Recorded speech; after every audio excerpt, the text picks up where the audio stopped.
কিছু কিছু মানুষের জন্মই হয় অন্যর সমালোচনা করতে এবং অন্যের ভালো না দেখতে পারা। কি রে ভাই, ব্যবসা মানে একটু কম চলছে তাই আমার বিরুদ্ধে ফেক রিভিউ, এত বড় একটা ফেক রিভিউ দিছেন, কিন্তু নিজের আইডিটা কেন হাইড করলেন?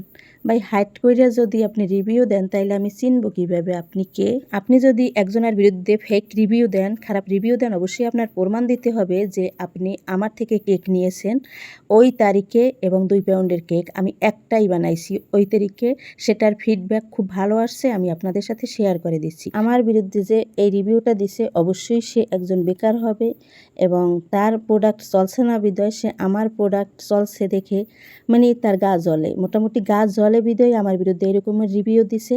যাই হোক, আল্লাহ আছে, আল্লাহ সহায় আছে এবং সততা নিয়ে কাজ করলে আপনাদের মতো মানুষ আমাকে দমিয়ে রাখতে পারবে না। ভাই, বিজনেস করতে গেলে কিছু যোগ্যতা লাগে, যোগ্যতা তৈরি করতে হয়। আপনার থেকে এমনি এমনি মানুষ নেবে না, আপনার যোগ্যতা থাকতে হবে, আপনার প্রোডাক্টের মান ভালো থাকতে হবে, তাইলেই নেবে। আমার সাথে রিস্ক করে আপনার লাভটা কি? আপনি নিজের প্রোডাক্ট নিয়ে প্রচার করুন না। ওই তারিখে আমার থেকে 2 পাউন্ড কেক নিয়ে এসে যদি প্রমাণ দিতে পারে ফ্রি কেক দেবো, না হলে বিচার দিলাম আল্লাহর কাছে আর আপনাদের কাছে।